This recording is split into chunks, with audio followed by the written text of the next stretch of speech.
Enthusiasm this morning. That is what we're seeing in the party throughout the country. Many of us are traveling the country. I do it endlessly. I've been in 29 states and done events in 123 cities, and we go to blue states and swing districts and everywhere in between. And there is something happening in the country. That's the phrase I used to introduce the president this morning, and he repeated the phrase a number of times in his own remarks because he's feeling and seeing that as well. He had 107,000 people turn out to a rally in New Jersey. He's going coast to coast as we are, and we're all seeing the same thing. People recognize right now in this country that this will be the most consequential election, certainly of our lifetimes, and probably maybe in the last century or more in America. Everything is at stake.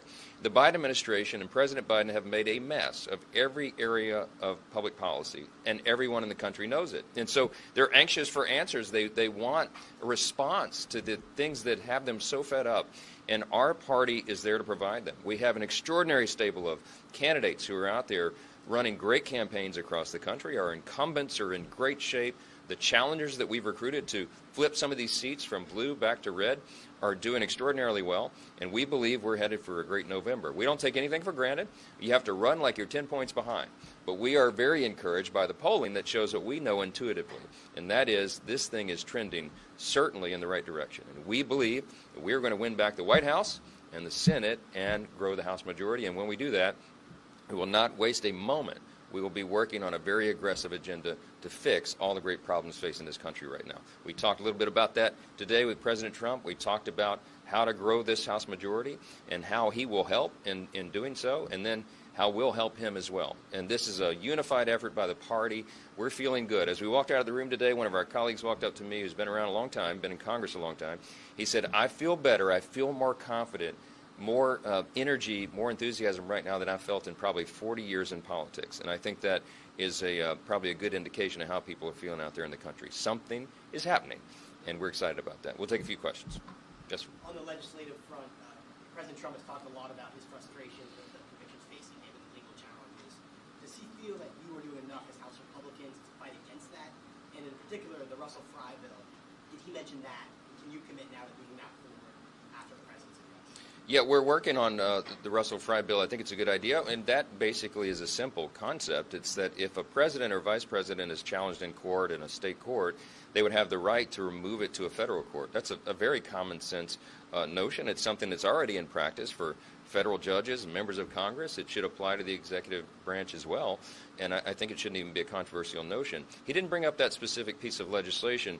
He did talk about his concern about the lawfare that's been waged against him, and we all know it. And I made the point in my introduction of him that it's backfired fantastically on the Democrat Party and the activists who are trying to use our judicial system to exact political vendettas against the primary opponent that they have for the control of the country. And what we've seen is outrageous, and we've also seen the polling and the fundraising and everything else go in the direction of the target. President Trump has set fundraising records. He raised $53 million in the first 24 hours after the verdict in that terrible, bogus trial in Manhattan. And I think that shows that people understand what's happening here. We also set fundraising records, and we've continued to. He's announced he's raised over $400 million since the verdict came down, and there's much more to come. And you know why? Because people see that that is a threat to our republic. They see that that's a threat to our system of justice, and they want to push back. And so in many ways, President Trump has become a symbol of that, pushing back against corruption, the deep state, the weaponization of the judicial system, and that's a very encouraging development. So I think that he made the point every time they indicted him, his polls went up. That's right, because people see exactly what's happening here, and we have to fix it, and we will. Does the former president give his endorsement to this leadership team, and does he want you to continue to be the speaker after the November election? He said very complimentary things about all of us. We had sustained applause. He said, "I'm doing a very good job." I mean, we're grateful for that. Look, we have to have continuity in leadership. We have to have a plan, and it has to be very carefully executed. When he became president for the first time in 2017, I was a freshman in Congress at the time, and a lot of people on Capitol Hill didn't expect that would be the eventuality. They didn't actually believe that we would have unified government where the Republican Party would control the White House, the Senate, and the House. And so we lost a few steps, frankly, in the beginning of that Congress, the 115th Congress, because the plan was not fully prepared and the implementation lagged a little bit. We're not going to make that mistake again. And so what we're doing right now, you never put the cart before the horse, but we have to plan to lead because there's so many problems to fix. And so we're working through that right now. I spend a lot of time talking with President Trump about what happens after the election, and we have to do that. It's our responsibility. I'll be with him again in Mar-a-Lago on Monday. We'll be talking about more of this and some of the races out there. He's excited. We're excited. We really think this will happen. So it's a good working relationship. Yes, sir. Trump brought up abortion and that Republicans you encourage Republicans to support exceptions for rape, incest, life of the mother. Is that something that Republicans should be getting behind on those exceptions when it comes to abortion? Well, President Trump, the way he addressed the issue this morning is he said, make sure that you exercise your own conscience, talk about it, share your conviction, and do that in a way that makes sense to people. And I think he had made a good point. He has said that after the Dobbs decision that the states are handling the issue right now, and that's where he's comfortable keeping it. And we've made the point that before you can have political consensus on a difficult issue, you have to have cultural consensus. And right now, we just don't have the numbers in Congress to do anything on the federal level, and that's just the reality. I mean, to get 60 votes in the Senate on something would be a great challenge. So we don't sacrifice any core principle. We all believe in the sanctity of human life, and everyone has to go to their districts and explain it in their own way. And President Trump encouraged everyone to do that. I think that's important. Another question?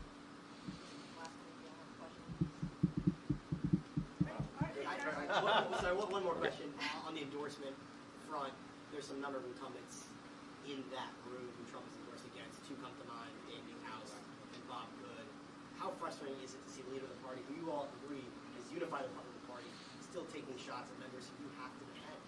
Well, look, President Trump has been a great partner overall and has endorsed, I think his record, I think it's 285-0 in candidates that he's supported. And so he's been very helpful to us. He's worked along the way. And look, as the Speaker, my job is to protect all the incumbents, and I'm out doing that the best of my ability. And each one of these races are individual, and they're going to be determined by the people on the ground. So our incumbents are out running the best races they can, and I think they'll all perform well in the end. So thank you all. We appreciate it. So Trump's in Washington today, so that means that his sycophants are rushing to Fox News to say all types of garbage. Newt Gingrich insults VP Harris. Speaker Johnson is just, well, he's deluded. What a loser. He was on with the head of conspiracy theories, Maria, what's her name, today, and can we say shite he comes out with is just pathetic. And then Tom Cotton, the man who is just irrelevant. In 10 years' time, he'll be looking at, wow, wasted career. Comes out with some... The reason I'm just going to put these all together in a clip is because we can't ignore the crap. We can't just say it's on Fox appeasing, because these are people at the end of the day who would like to be forming the next government. Maybe Zippo Circus would be a better direction for them. When world leaders see a president who is infirm and weak, shuffling around the stage, not knowing where he's supposed to go, as we saw at D-Day, trying to sit down in chairs that aren't even there and shuffling off the stage, they know that they can take advantage of America. And that's not just... We believe there's probably terrorist cells set up around the United States now, all because Biden opened the border and refuses to close it. There's no way that anybody could possibly think that Republicans have anything to do with this. We've been working on closing the border since we came into office and began in our House majority in this Congress. We passed H.R. 2, the most aggressive border security measure that's ever been passed by Congress. And you know where it is right now? It's sitting on Chuck Schumer's desk in the Democrat-controlled Senate.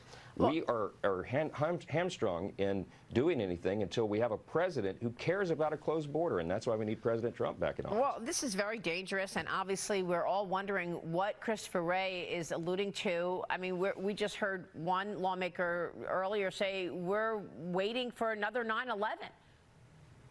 Yeah, look, it's certainly possible because of the dangerous situation that we have here. And you know that they've been distributed all around the country. So all cities, all communities are potentially targets. And it's a very serious situation. You know, we had the congressional baseball game last night. We had 28,000 people in that stadium here in D.C. I'm sure over 100 members of Congress there, and staffs and important officials. You know, I was sitting in the stadium thinking, wow, this is a dangerous situation. You know, we're well protected here. But You can't possibly deter every harmful action and every plot and plan, and we have made that possible because of that open border. That's really distressing. And there's so many unknowns because of what you mentioned, 350 people on the terrorist watch list. Wow. Now Stands on this. They want illegals to vote. Everybody asks me around the country, Maria, I've been doing campaign events. I've been in 123 cities in 29 states in the last 6 months. The second or first question in every single public event is, what about election security and why would they open the border? Because they want to turn them into voters, and their comments verify that. But we've got to stop it. We have a responsibility to do that on the federal level. So far, at least as we have jurisdiction, and that is federal elections, we have got to make sure that only U.S. citizens are voting. I mean, it's a mission that's being sought. so was the transcript doctored in some way? How significantly was it changed? Well, that's the question, right, Maria? We don't know. You and I, no one else can answer those questions except the Attorney General and the handful of people at DOJ who have the actual audio tapes. They have to turn it over to Congress. We're fulfilling